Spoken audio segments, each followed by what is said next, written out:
Welcome back. All right, it is Monday. Mondays, normally there aren't any games in the AHL. It's usually a quiet day in the NHL. Today, the exception, because there's 8 games tonight. But this is a good time to do a video on the American Hockey League, and I intend to do this every Monday. Of course, I went to the Abbotsford game the other night. It was delightful. Abbotsford off to a bit of a middling start, I guess. But either way, let us go ahead and look at this. So I've got all the logos on the board, thanks to my stepson Gabriel making these magnets for me last night. Because there aren't any AHL stickers online. It's part of the reason why I haven't been doing AHL videos, because I don't have magnets for it. Well, now I do. So if you want me to cover a league, you just send me magnets, and I go, all right, well, I now have all the logos for this league. I guess I got to cover it. So with the AHL, of course, the weekend is a really busy time. Friday, Saturday, Sundays, where a lion's share of the games are. We'll go over the upcoming schedule a little bit. But the Hershey Bears are off to another great start. They're 6-1-1 to start the season, 13 points.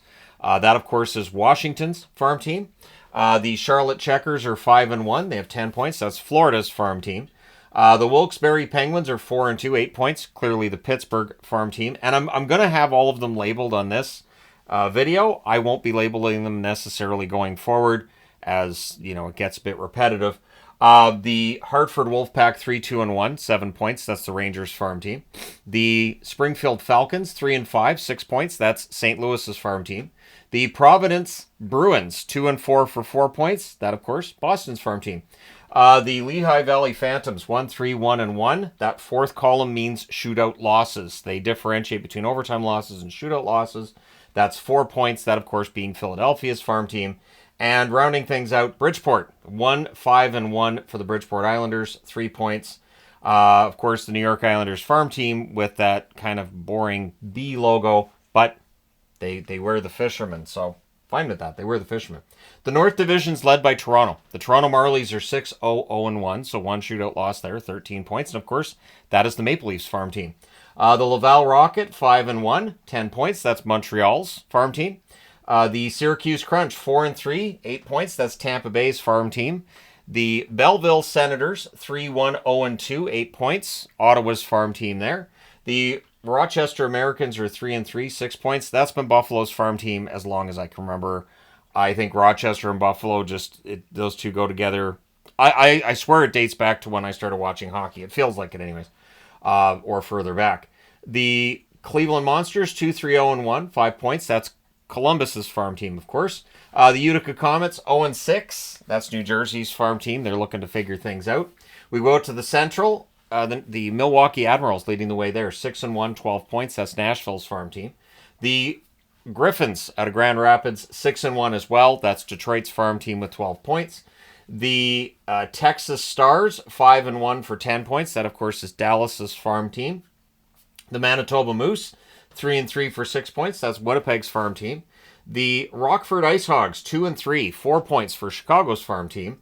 The Chicago Wolves, 1-3-1 with 3 points. And once again, they are Carolina's farm team. But with that start, my first thought was, so is there going to be a break between the team and their farm club again? Because if this team has a disastrous season, who knows? The Chicago Wolves like winning. The Iowa Wild are 0-6-1. 1 point for Minnesota's farm team. So while Minnesota's had a great run to start, Iowa has not, which is sad because I have all the Iowa jerseys. I'm doing what I can to help. So we go to the Pacific. The Calgary Wranglers, who I have 3 jerseys for now, they're 7-1, 14 points. The only one I don't have is the white one. I'll have that eventually. I'm not worried about it. But Wranglers have some nice duds. And yeah, that is, of course, Calgary's farm team. The San Jose Barracuda, it speaks for itself. That's San Jose's farm team at 5-1 for 10 points. The Abbotsford Canucks, 3-2-0-1, 7 points. My local team, Vancouver's farm team, of course. And they definitely do better with the attendance now that it's Vancouver's farm team instead of Calgary's. The Condors have an amazing record of 2-1-2-1. So 2 wins, 1 regulation loss, 2 overtime losses, and 1 shootout loss. 7 points for Edmonton's farm club. The Colorado Eagles, 2-3-0-1, 5 points. That, of course, being the Avalanche's farm team. The Coachella Valley Firebirds, great jersey, fantastic. 2-2 record, 4 points. Seattle's farm team, and they've been in the final 2 years in a row against Hershey. They're looking to make it 3 this year. We shall see. The San Diego Gulls are 2-4. That's 4 points for Anaheim's farm club. And when I went out and watched them, and honestly, anytime I go to an AHL game, I'm always surprised by how many player names I know. Like, oh, he was in the NHL, they were in the... Yep. And I noticed that a lot with the Gulls the other night. And they've also, of course, switched out the shoulder patch, so now it's got the new Anaheim logo, which I guess means my San Diego Gulls is now officially a heritage jersey. The Ontario Reign, tough start for the Reign, 1-4 record, 2 points for LA's Farm Club. So the league leader in points is Vinny Hinostroza for Milwaukee.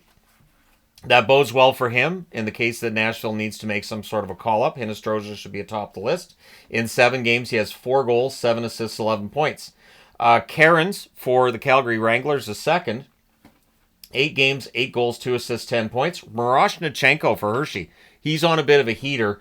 8 games, 6 goals, 4 assists, 10 points for Miroshnichenko. And Pelche for Calgary. He might be bummed out about getting sent down to the Wranglers. It's not showing in his play. He does have 10 assists in 8 games. So he doesn't have a goal yet, but at least he's getting the assists. In terms of top rookies, Graf, the San Jose young San Jose player, 6 games, 2 goals, 7 assists, 9 points. Texas, Herkowian. Right? Herkowian? That's got to be it. Herkowian. Hopefully. Or Herkowian maybe, but I think it got to be Herkowian. It just looks like that. 6 games, 3 goals, 5 assists, 8 points. Cagnoni for San Jose, and that's how I heard them pronouncing it in the preseason game, so I do apologize if I'm brutalizing that, because to me it looks like Cagnoni, but I heard Cagnoni when I was watching the game. 6 games, 4 goals, 3 assists, 7 points. All depends on whether or not you want to follow the actual way that it's pronounced in a home country or not. Very often when they come over to the States, or if they're born in the States, they don't. So yeah, anyways, there you go. In net, Halverson, and the sample sizes in goal are really small. In fact, if you look, you can see that a lot of these teams have played around the same or even less than their NHL counterparts. Halverson out of Syracuse, 2-1 with a .985 save percentage, so good start for him. Husso in Grand Rapids, won a game, .970 save percentage. Hildeby for Toronto when he was down, loses one in extra time, .971 save percentage. But Askarov for Milwaukee, 4-0, not for Milwaukee, San Jose. See, that's the thing. I'm like, there's a mistake on every board, and I've talked about this for many years, that if there isn't a mistake on the board, something's wrong, and you need to call somebody, because that means it's a sign, scream for help. Askarov 4-0 with a .954 save percentage, or it's a sign the entertainment guy set up the board, and I didn't do my due diligence. But yeah, Askarov's in San Jose, he's no longer in Milwaukee. Hershey, Hunter Shepard, 5-0 with a .955 save percentage. I've beaten that drum plenty as to whether or not Shepard deserves a shot in the NHL. Clearly, at this point, it doesn't look like it'll ever really happen. Not a real chance to prove what he can do. I've had people take issue and say, no, he's got all kinds of problems with his game. But his numbers have been strong. So, Hunter Shepard, .955 save percentage. In terms of rookie goaltenders, the Marlies, Akhtyamov, right? 4-0, .941 save percentage. If you're answering, I can't hear you because I'm looking at my webcam and I nobody else is present in the room. So when I say right, it's more rhetorical or rhetorical. I like rhetorical. I think I'm going to start using that. So there's no games tonight in the AHL. There are 3 games tomorrow, 7 games on Wednesday. It's busy for middle of the week.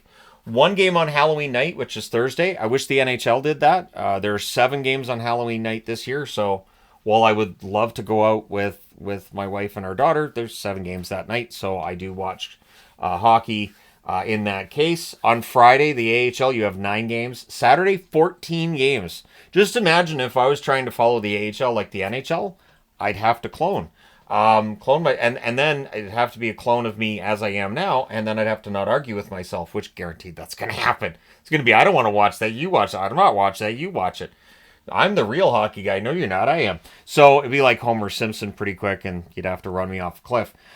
Sunday, 5 games in the AHL, and then next Monday there's no games again. So next Monday I'll be talking about the AHL, where teams are at and everything. It's obviously very early in the season, but it's nice to see Hinostroza putting out good numbers, and it's nice to see Askarov putting up good numbers. Keep in mind that Askarov didn't want out of the Nashville organization because he didn't want to go to the AHL. He didn't see a path to becoming an NHL starter in Nashville. There's definitely a path to an NHL starter job for him in San Jose. Absolutely there is, and definitely much quicker than it would have been happening in Nashville. So there you go. Let me know your thoughts in the comments section below, as always. Don't forget to hit like and subscribe in the event you may not have done so already. And I'll kind of leave this board as it is. So the board with all the decals and stickers around it, I'll use that as the AHL board going forward every Monday. So let me know your thoughts. Hit like and subscribe if you haven't done so already. Thank you guys so much for all your support as always. I will talk to you again soon.